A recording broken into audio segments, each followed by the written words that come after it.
Zoila Ellis was born in Belize from the womb of the Garifuna indigenous culture. She has retraced her ancestral journey to St. Vincent and the Grenadines, where she lives and works. A lawyer and writer with postgraduate training in development studies, Zoila has published two collections of short stories.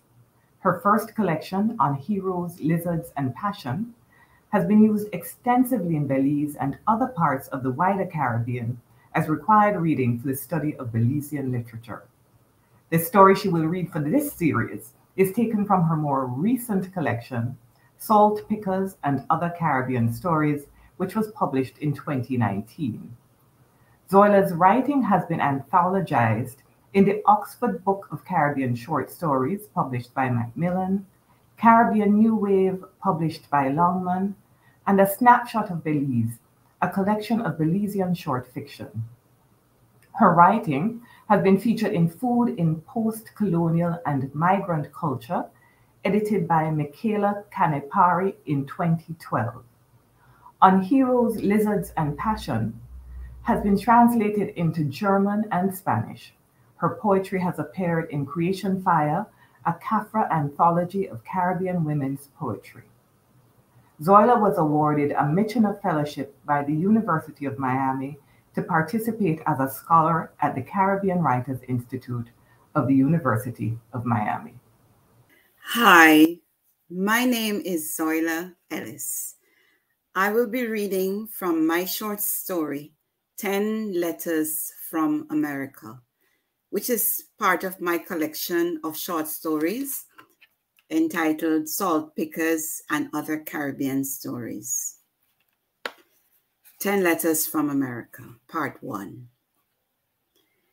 Apartment 1C, 2010 Linden Boulevard, Brooklyn, New York, USA. December 1st, 1954.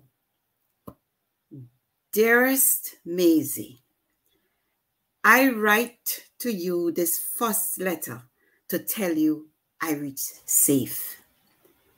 I find out just today that Ulrich Martin catching a boat this weekend. He going home to St. Vincent to pass the Christmas, and I beg him to do me the favor to carry this letter and a parcel back for you and them children. You remember Beaufort Ulrich? He left St. Vincent long time. He used to go to our church. His father did die last year and he never gone back for the burying.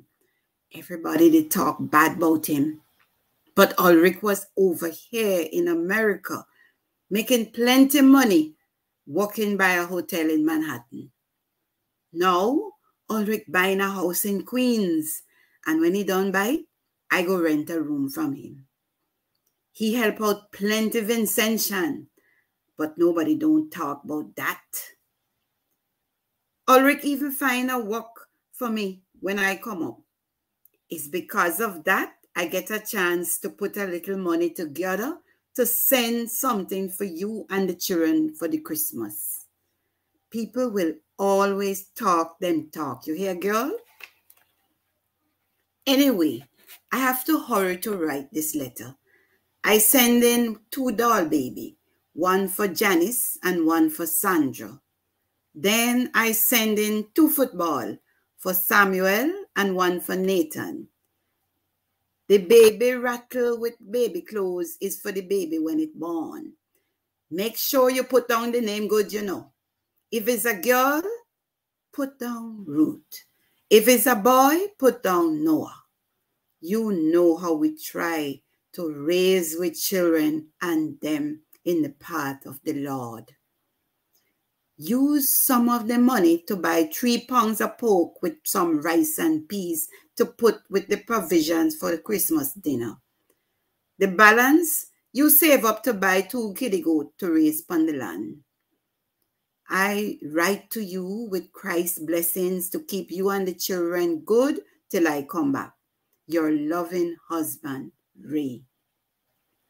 P.S. Make sure you invite Brother Ulrich to pass for some dinner Christmas Day. January 1st, 1957. Apartment 2B, Queens Boulevard, Queens, New York. My dear wife, Maisie, I hope this letter finds you and the children in good health. I doing good here in America, but I never get the chance to write since the last letter, because when Ulrich come back, he find me another work way up in Canada, and those places don't have no post office. Anyhow, this time he going back again to St. Vincent, and I begging him to do me the favor to carry a parcel with some little provision and money for you and the children. He did tell me he did see you last time, and he tell me how you are a fine, hard-working, upstanding Christian woman and devout in the church. I happy to hear that, because I know how sometimes evil find people when they stray from the Lord. He tell me how the children going nice, and the baby boy named just like how I tell you. So now he going back, he tell me he will carry this parcel to give. So I sending you money to start to pay down on the piece of land that we're working for Mr. Thomas. It's Ulrich tell me when he come back that Mr. Thomas died and his grandson selling out all the lands. I want to buy the 4 acres where we have the eddos and sweet potato put down. You, Nathan, and Samuel custom to work the land already, so now we could buy it. Talk to Mr. Thomas' grandson when you get this money and sign up the papers.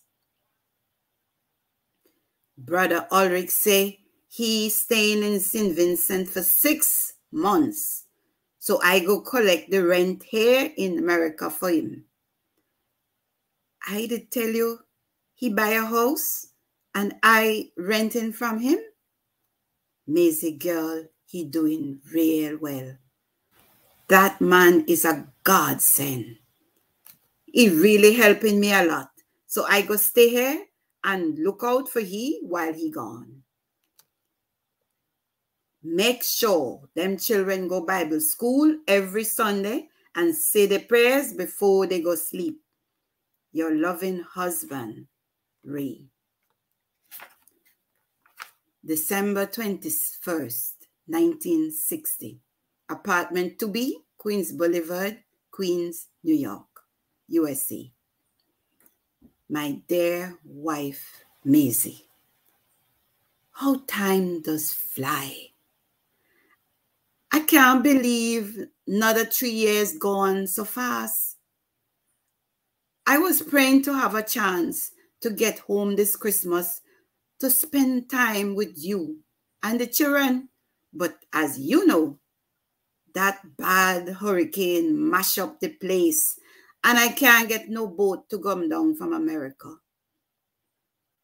Anyhow, when I hear Brother Ulrich going back to check on his business in St. Vincent, I grab this chance to send you little money and a parcel for the children. Tell them I doing well in America. I work in 3 jobs now. 1, I doing a watchman work down by Battery Park here in New York. Another one, I working in a restaurant cleaning work. And then I down by the trains cleaning. I soon going to learn to drive bus. Once I learn to drive, I go be working for plenty money. Then I could go home to St. Vincent to spend time with you and the children. Anyhow, Brother Ulrich did bring up the letter you sent about the land and the kitty goat and the children. I glad things going good in St. Vincent.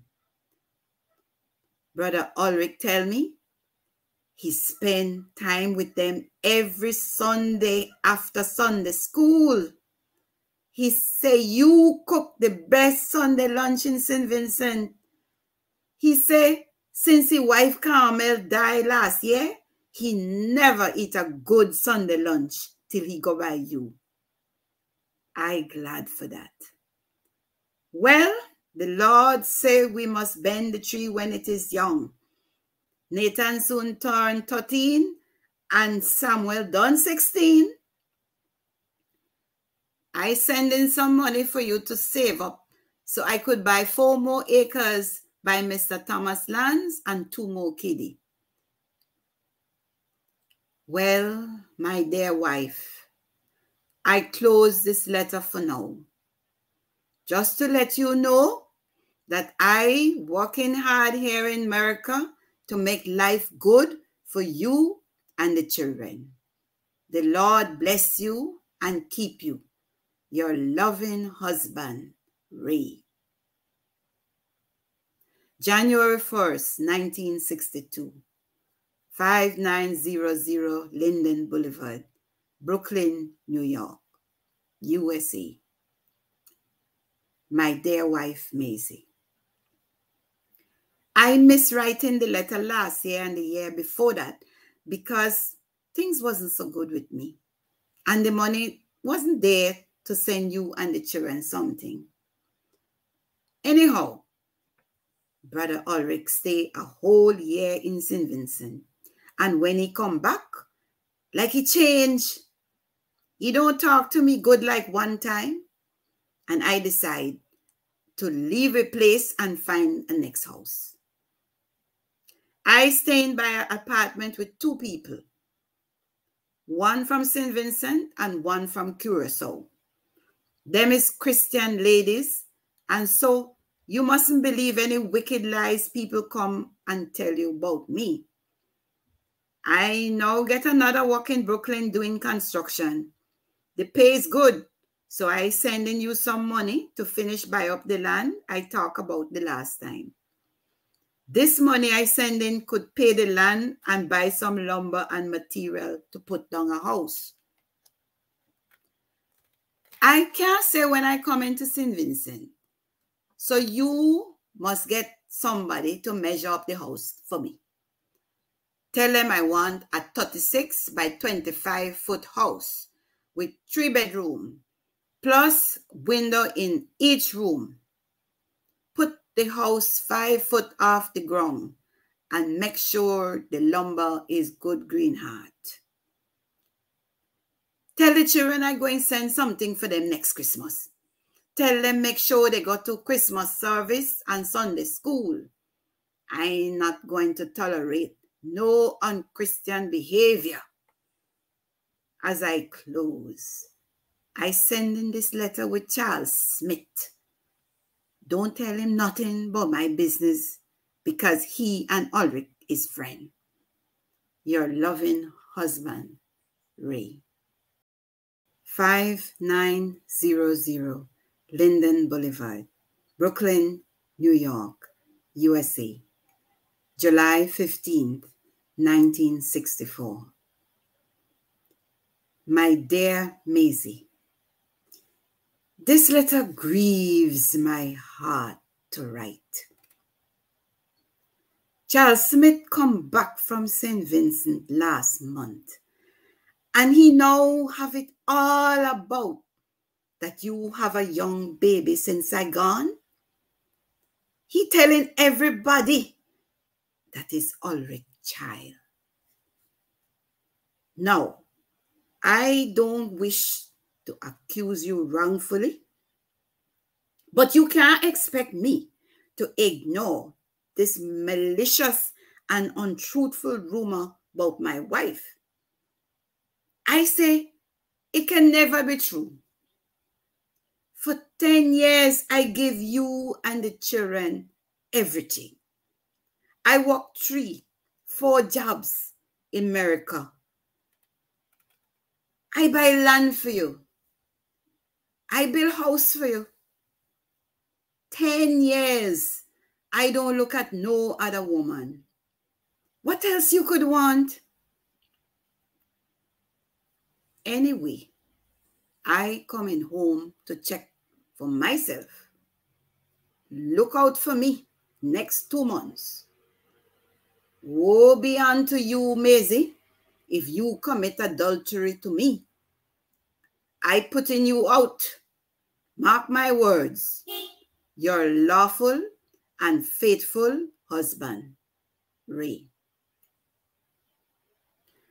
Francois Village, St. Vincent, West Indies, September 1, 1964. My husband, Ray. I just get your letter. I feel so ashamed to tell you what I have to tell you, but God knows, I swears upon every Bible that what I have to tell you is true. The little baby you hear about is true. Is my child. I shame for what I do, Ray, but I ain't shame for my child. Is the sweetest little thing God give me.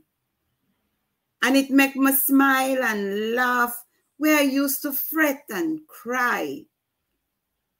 It's long time I wait for you, Ray. It's 9 years and plus. Sunday after Sunday, I go to church and smile upon everybody when they ask, Raymond coming back, Sister Maisie? And Ray, you can't understand the sly, malicious look they give me. How the devil's smiling through the eye when they put question to me. I nearly stopped go church.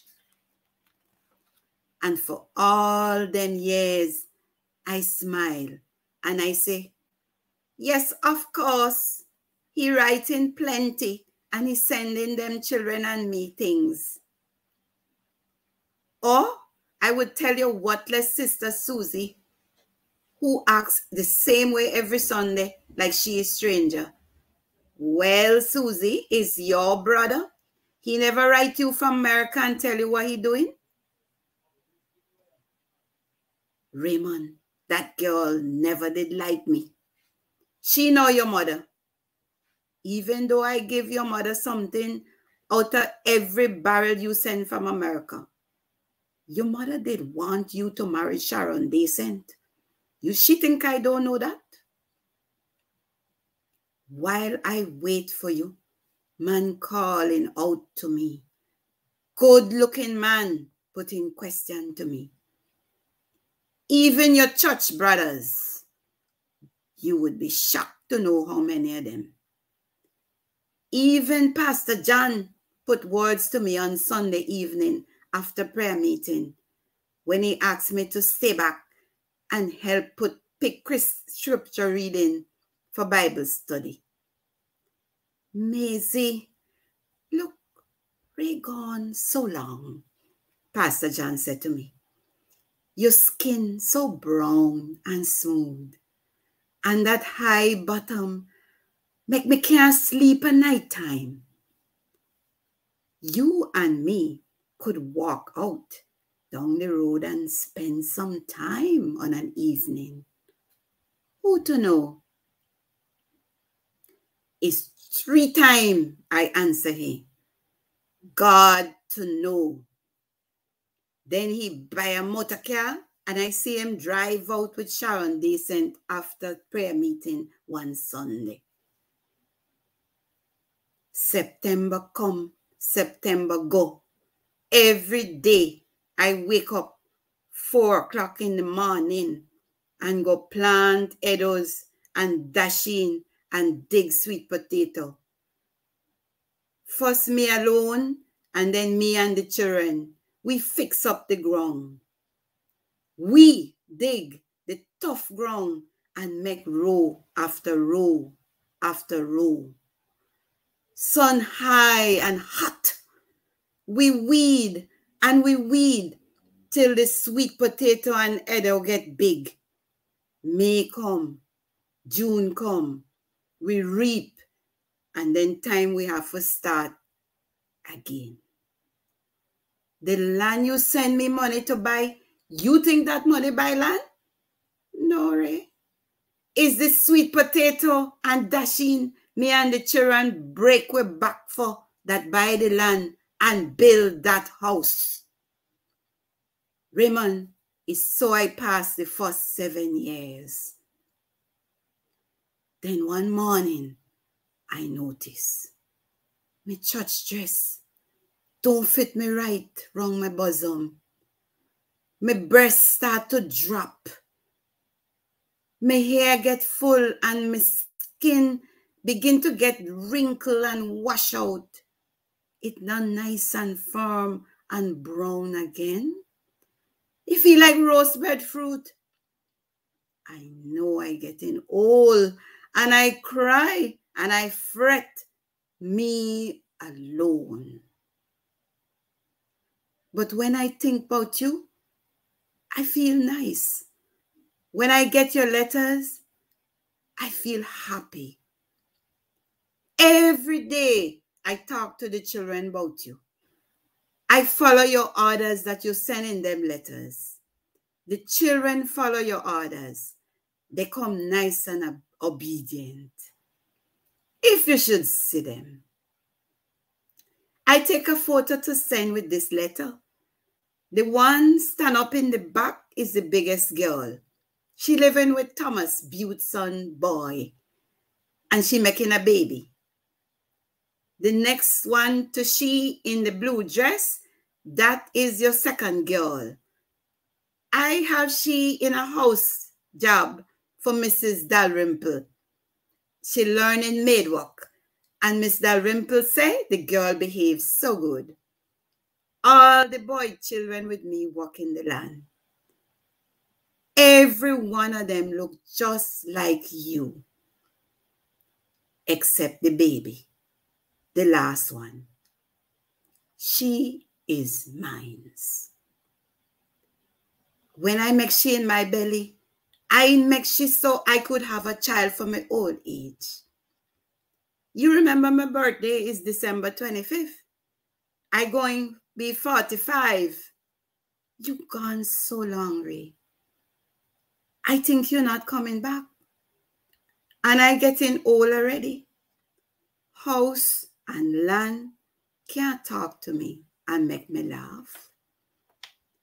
Even since Pastor John read me out the church for making a child in adultery, it don't trouble me. I know God is going to deal with he. Everybody want to know who is the father. They call up Poe Ulrich name. Is a lie. Thank God Ulrich's wife gone to she grave long time. Otherwise, the woman would have come to cuss me for she husband. Ulrich never passed the place with me. I want you to know that. Anyways, God would curse me if I lie down with somebody who is friend to my husband. That is a sin. How it happened? Ray, is the hurricane October last year. You remember how hurricane could come like a demon with wind and lightning and thunder and water. I did feel we were going to death. Just like in the Bible when God sent the flood. And then it finished. You should have seen how much people dead. How much left without house. Everything they have washed away. When it finished, the land full of water. All the sweet potato and other field destroy. The house roof blow off. But we was living, Ray. We was living. Me and every one of my children. It happened so soon after. I feel so good, like how the Bible say, I was born again.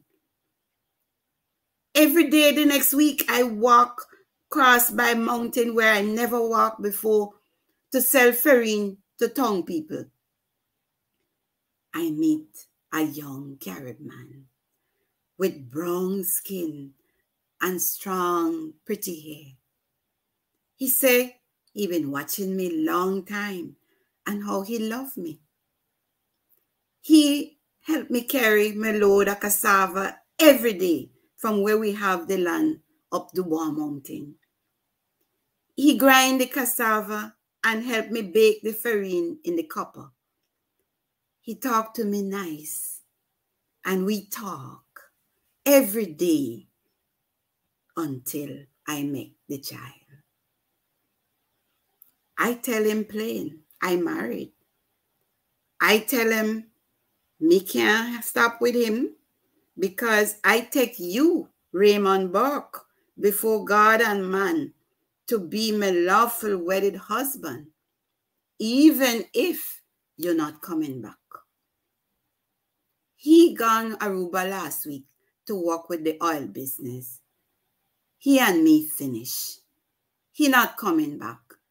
But he helped me fix back the roof for the house and put back the window and plant back the land before he gone. I know I shame you, Ray. I feel shame for that. I can't shame for my child. Even if Pastor John read me out the house for adultery, out the church for adultery already.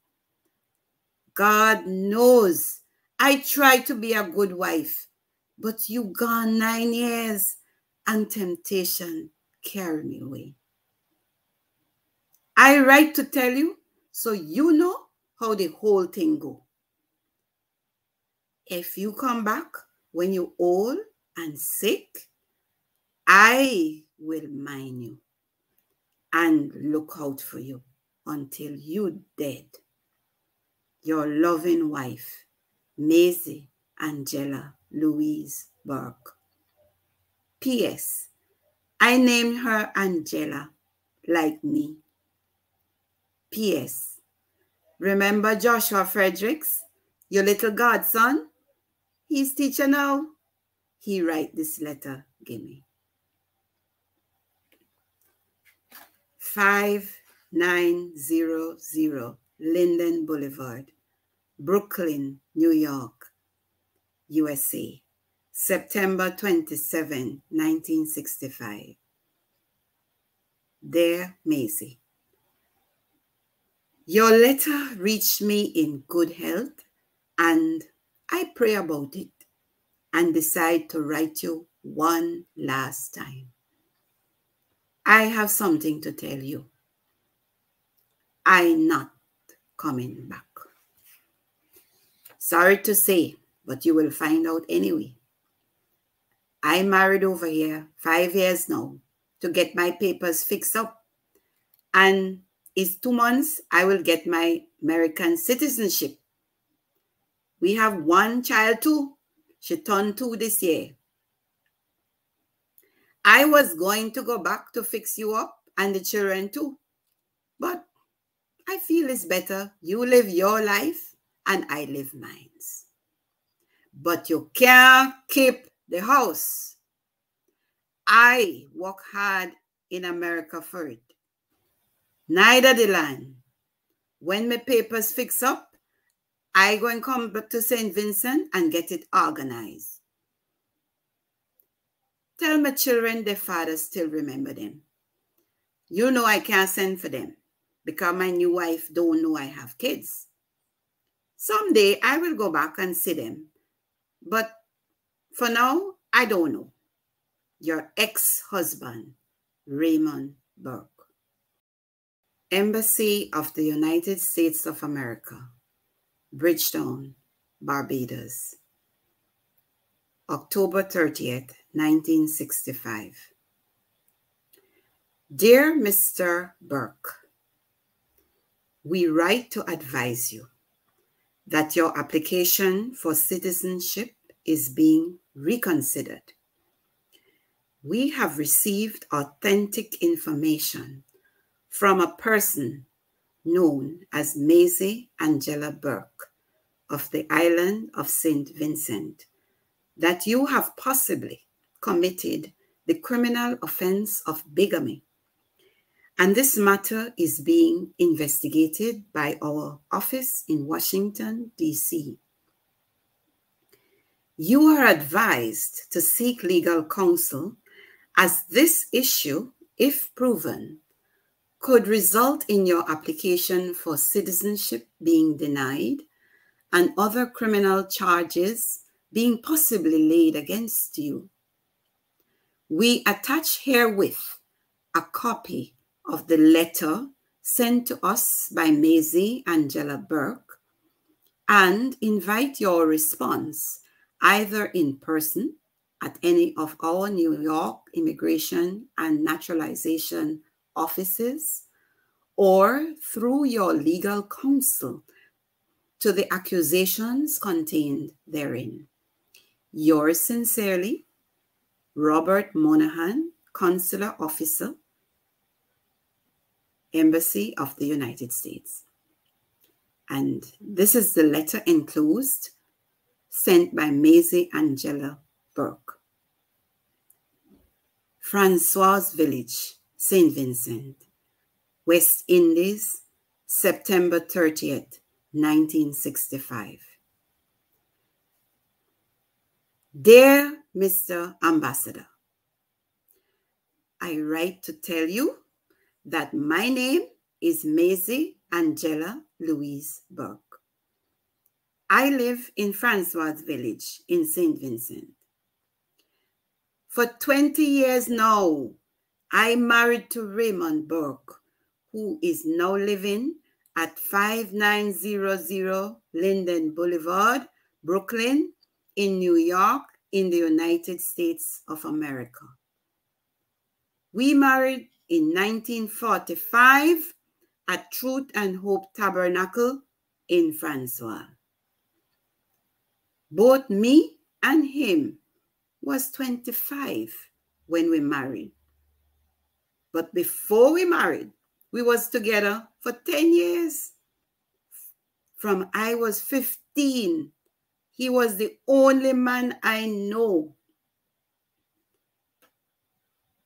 Mr. Ambassador, when Raymond gone to America in 1954, we had 4 children, 2 boys and 2 girls.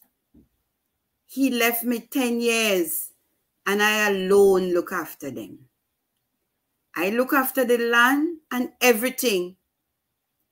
He write, he send money now and again, but I walk up and down St. Vincent selling Edo, dasheen, farine, and sweet potato that me and the children plant so that we could eat. I do everything for them until they now come big. But I was faithful and never look at another man. Only one time last year, I make a child for another man. After 9+ years.